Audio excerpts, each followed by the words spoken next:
د شپږیزې لیګ سیالیو د کابل ښار هوا او فضا ته نوی رنګ ورکړی.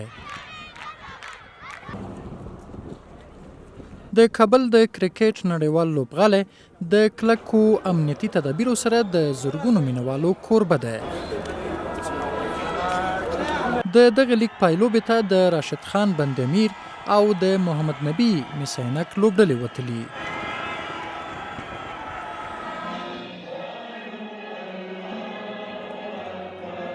مینوال د دغې لوبې له هرې شیبې خوند اخلي او د خپلې خوښې لوبغاړي په شور او چکچکو سره هڅوي.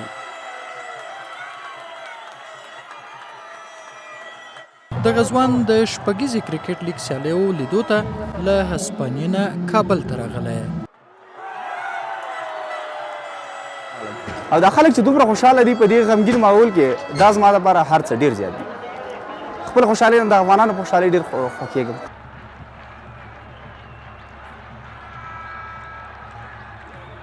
د لوبغالي په یوه څنډه کې د ښځینه مینوالو لپاره هم ځای ځانګړی شوی.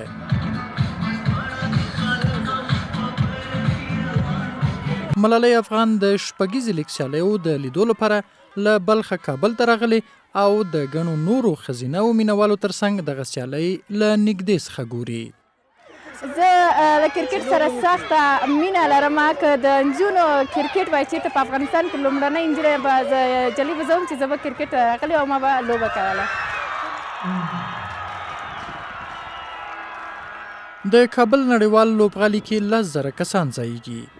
زرګونه نور مینوال د ځای د نشتوالي له امله له لوبغالي بهر ولاړ دي.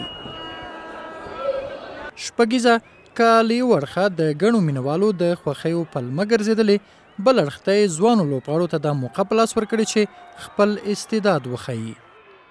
شپږیزه لیګ زما دپاره یو د مخکې تلو یوه زمینه وه، زما دپاره یو چانس زما دپاره، او ډېر خوشحالۍ احساس کوم چې په لومړي ځل په شپږیزه کرکټ لیګ کې لوبېږم او دا د تر اوسه پورې ماشاءالله ښه وځلېدم. واقعا د ځوانانو لوبغاړو دپاره دا ډېر ښه دی چانس دی چې دلته خپل ځان شو کړي او مخکې ولاړ شي. د شپږیزې لیګ شپږم پړاو سیالۍ چې له یو کلن ځنډ وروسته د روان کال د اکتوبر له 7 نیټې څخه د همدې میاشتې تر 13 نیټې پورې ترسره شوې، د مسینک لوبډلې په اتلولۍ سره پای ته ورسېدې.